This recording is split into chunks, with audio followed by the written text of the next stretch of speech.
Good morning.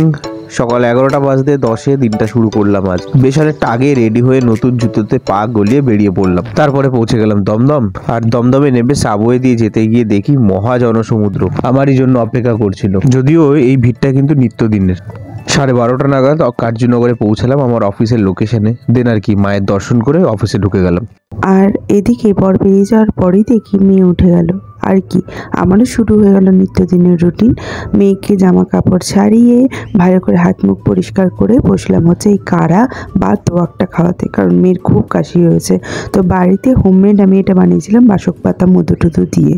তো এটার সাথে একটুখানি মধু মিশিয়ে খাওয়াতে গেলাম মেয়েকে।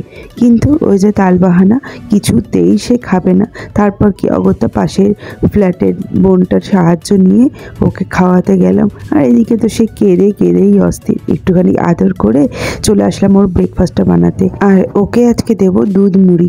এর জন্য মুড়িটাকে একটু গুঁড়ো করে নিচ্ছি। মিক্সিতে করাই যায়, কিন্তু আমি একবারে করে রাখি না। একটুখানি চিনি, একটু গুঁড়ো দুধ আর 2টো খেজুর এর সাথে মিশিয়ে নিয়েছি।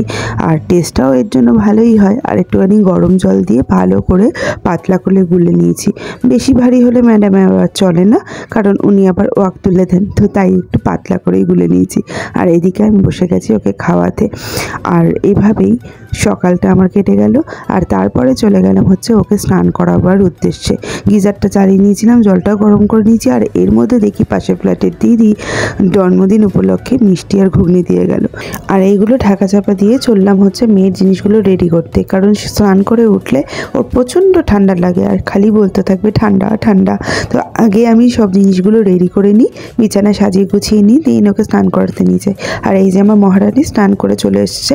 দেখতেই পাচ্ছ যে বাসি বিছানাটা আমি উড়ছাইনি, কারণ ওর জন্য আগে আমি সব কিছু করি। কারণ ও যতক্ষণ ঘুমায় আমি হাত দিই না বাসি বিছানায়। ও উঠে গেলে তখন আমি সব কিছু করি। আর এদিকে মহারানীকে ক্রিম ঠিম মাখিয়ে চুলটু লাস্টে রেডি করছি। আর উনি হাই করে চলে গেল। আর এইখানে আমি আগের দিনে জমিয়ে রাখা জামা কাপড়গুলো আমাদের সেগুলোকে বাছাই করছি। যেগুলোকে আর কি ওয়াশিং মেশিনে দেবো সেগুলোকে আলাদা করছি, আর যেগুলো হাতে কাচার সেগুলোকে আলাদা করছি। ওর জামাগুলো এখনও ওয়াশিং মেশিনে দিই না, কারণ ও বড্ড নোংরা করে। আর ওয়াশিং মেশিনে দিলে সেরকম পরিষ্কারও হয় না। তাই সেগুলোকে আলাদা করে আমি নিয়ে চলে গেলাম এগুলোকে কাচতে। দেন 3টে নাগাদ নিয়ে নিলাম লাঞ্চ ব্রেক। তাই সেটা জানিয়ে দিলাম স্ল্যাকে। এই অ্যাপটা আমাদের অফিসের কমিউনিকেশন পারপাসে ইউজ হয় ইনস্টেড অফ হোয়াটসঅ্যাপ। দেন বসে গেলাম লাঞ্চ বক্স খুলে। আজ মা পাঠিয়েছিল দুধ শুক্তো আর ডিমের ঝোল। এই শুক্তোটা আমার ভীষণ ফেভারিট। এই পদটার হরেক নাম আছে, তোমরা কি নামে চেনো কমেন্ট করে নিশ্চয়ই জানিও। এবার শুধু খাবারে মন দেওয়া যাক। তারপর আমি চলে এসেছিলাম রান্নাঘরে রান্না বান্না করতে। আর এদিকে মেয়ের রান্নাটাকে বসিয়ে নিয়েছিলাম। ডাল, চাল, আলু, তেল সব দিয়ে সিদ্ধ বসিয়ে দিয়েছিলাম। আর এদিকে খাওয়া দাওয়ার পরে মেয়ের করে নিচ্ছিলাম হচ্ছে লেবুর রস। লেবুর রসটাকে ভালো করে ছেঁকে নিয়ে বোতলে দিলাম, আর একটুখানি চিনিও দিলাম, কারণ এখন অফ সিজনের লেবু তো ভীষণ টক হয়। তো তার একটুখানি ওর সেদ্ধ জলও মিশিয়ে নিলাম। আর এখানে দেখো লেবুটা দিয়েছি, আর চোখ মুখ বাঁকিয়ে সে কি কাণ্ড! এত নাটক কোথার থেকেও শিখেছে আমিও ঠিক জানি না। যাই হোক, এখানে বসে নিচ্ছে আমার খাবারটায়। আমি করছিলাম হচ্ছে ডালিয়া, কারণ আমি ডায়েটে আছি। জানি না কতদিন করতে পারবো, তবুও আছি আর কি। আর এদিকে মেয়ে খাচ্ছিল না বলে ওকে জোর করে চকলেটের লোভ দেখিয়ে খাইয়ে নিলাম। আর এদিকে আজকে ডালিয়াটা খেতে বেশ ভালোই হয়েছে, একদম পুরো ঝুরঝুরো। আর এদিকে সব কাজটা ছেড়ে নিয়ে আমি বসছিলাম হচ্ছে স্ক্রিপ্ট কিন্তু টানা কাজ করার উপায় আর কোথায়। মেয়ে দেখি এর মধ্যে আবার উঠে যাচ্ছিল। আর দিন বিকেলে ওর জন্য বসে পড়লাম হচ্ছে দুধ বিস্কুট নিয়ে। তো এখানে দুধ বিস্কুট খাওয়া নিয়ে ও যা ঢং করছিল, তাতে সব বাড়ি একবারে জড়ো হয়ে গেছিলো। ভাবছিল আশপাশ থেকেও লোক ডেকে নিয়ে আসি, যাতে ওর একটু এন্টারটেন হয়। Just joking. যাই হোক, ওকে ভালো করে খাইয়ে টাইয়ে নিলাম। আর এদিকে আমি রান্নার জন্য আয়োজন করছিলাম। মা এই তরকারিগুলো কেটে দিয়েছিল। রাতে হবে হচ্ছে সাদা আলুর তরকারি ফুলকপি দিয়ে, আর তার সাথে রুটি। আর কিন্তু এখান থেকে কিছুটা আলু নিয়ে আমি মেয়ের জন্য সরিয়ে নিলাম, একটু ছোট করে কেটে নিলাম, কারণ ফুলকপিটাকে রাত্রেবেলা দেবো না, ওটা দিয়ে ওকে ভাত দিয়ে দেবো।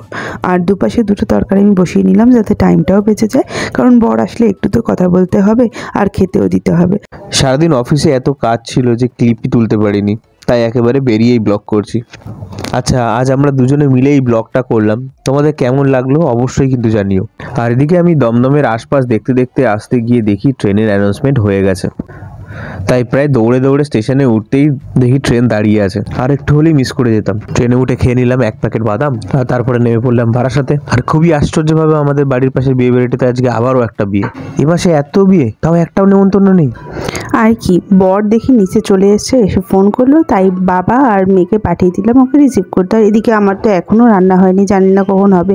আর দেখো মেয়ে আর বর তো ঢুকেও গেল, ওরা খেলতে আরম্ভ করে দিয়েছে। এদিকে আমার টেনশন হচ্ছে ঠিক টাইমে খাবারটা নামাতে পারবো তো।